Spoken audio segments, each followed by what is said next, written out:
그래서 사실은 대출이란 게 뭘까? 대출이란 게 도대체 뭐지? 이런 생각을 많이 했었거든요. 사실은 여기 지금 이제 새출발기금 또 사용하시는 분들이 모여있다 보니까 아무래도 이제 차입을 통해서 운영을 하시다가 어려움도 좀 겪으시고 채무조정 신청을 하시고 이런 어떤 일련의 과정을 겪으셨을 겁니다. 저도 이제 여러분과 같은 고민을 좀 하려고 하면서 대출이란 게 도대체 뭘까를 고민을 하고 있었는데 참 인상 깊은 것을 하나 좀 봤습니다. 예. 결핍은 어떻게 우리를 변화시키는가라고 하는 책에 나왔던 재미있는 실험인데요. 시간을 줬답니다. 시간을 줬는데 시간을 거의 무한대로 준 그룹하고 그 다음에 시간에 제한을 둔 그룹 이렇게 해서 문제를 풀어보라고 했대요. 당연히 시간을 거의 무한대로 쓸 수 있었던 그룹이 점수가 높습니다. 시간 제한을 둔 그룹보다 점수가 높을 수밖에 없죠. 문제는 뭐냐면은 단위 시간당 효율을 따지면은 시간 제한을 둔 그룹이 훨씬 더 점수가 높더래요. 그러니까 이 사람들은 시간을 효율적으로 써가지고 같은 시간이었다면은 시간을 무한대로 썼던 사람들보다 훨씬 더 많은 문제를 풀었더라는 겁니다. 근데 여기서 하나를 더 하는데 시간을 대출할 수 있게 해준 거예요. 시간을 대출을. 뭐냐면은 지금 시간을 빌려다가 이 문제를 풀었으면은 다음에 시간에 이자를 물어야 되는 겁니다. 그렇게 실험을 해봤는데 그러면 오히려 제한이 있는 그룹보다 선택권이 하나 더 생겼잖아요. 대출을 통해서 조금 더 자유롭게 시간을 운영할 수 있게 됐으니까요.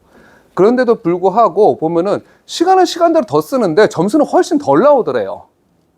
예, 제한이 있는 그룹보다. 왜냐하면은 가면 갈수록 똑같은 시간이었는데 가면 갈수록 시간이 계속 쫓기고 있는 거예요. 그러니까 더 못 푸는 거예요, 문제를 오히려. 예.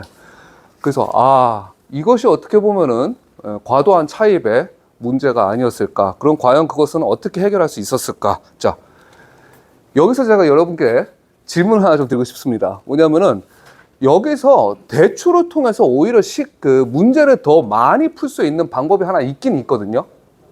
혹시 어떤 건지 아실 수 있을까요? 지금 보면은 이 문제에서 대출을 받아가지고 이 문제를 풀었고 다음에 이자를 내내 쫓겨서 점점 더 문제를 못 풀게 됐잖아요. 그랬는데 대출을 통해서 오히려 점수를 높일 수 있는 방법이 있기는 있습니다. 어떤 것일까요? 뭐냐면은 이 다음 문제가 뭔지를 제가 미리 아는 거예요. 그러니까는 이 다음에 나올 문제도 어차피 내가 모르는 거다. 그러면 대출을 받을 필요가 없잖아요. 예.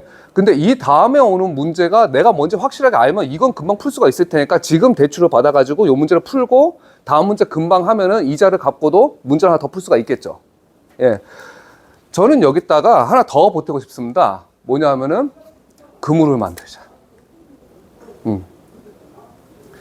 뭐냐면은 재무 위험이라고 하는 거는 사실은 예측 가능성, 사업이 어떻게 될까? 앞으로 어떤 위험이 올까? 이걸 예측하는 게 아까 말씀드린 것처럼 제일 좋겠죠.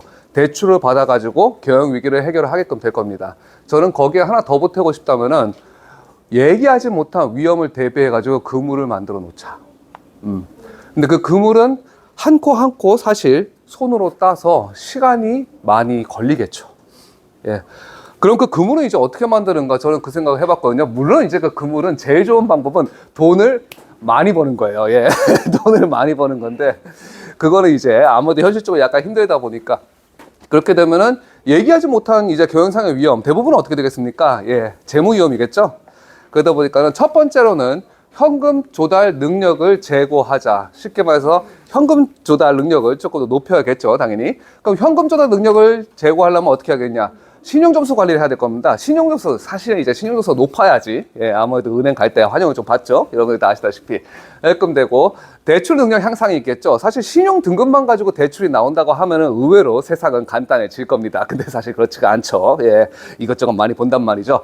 근데 저는 거기에 대출 능력 향상에는 뭐가 있을 것인가, 특히 이제 새출발기금 사용하시는 분들 같은 경우에는 아까 이제 간단하게 설명드렸던 것처럼 신용보증재단을 잘 활용하시고, 그리고 소상공인시장진흥공단 제도전 특별자금을 잘 활용하시라는 거, 저는 이렇게 좀 말씀을 드리고 싶거든요. 그래서 이렇게 해가지고 대출 능력을 향상시키고 나시면은 이걸로 됐느냐? 아닙니다. 사실 돈이 세죠. 예. 돈이 아무리 이상하게 손에 쥐었을 때 되게 목돈 같았는데 스르륵 다 빠져나가고 없어요. 돌아보면. 근데 갚을 때는 또 뭉텅뭉텅이 목돈으로 갚아야 돼요. 항상 그런 문제가 좀 있거든요. 그러다 보니까 저는 재무 위험을 회피하자라고 한다면은 첫 번째로 효율적으로 비용을 관리하시는 거. 여기에서는 이제 간단한 어떤 회계 상식을 설명을 드릴 텐데 전혀 어렵지 않습니다. 그래서 간단한 회계 상식에 대해서 설명을 좀 드리고, 그 다음에 마지막 중요합니다. 금융사기 예방. 거기에 대해서도 설명을 좀 드리도록 하겠습니다.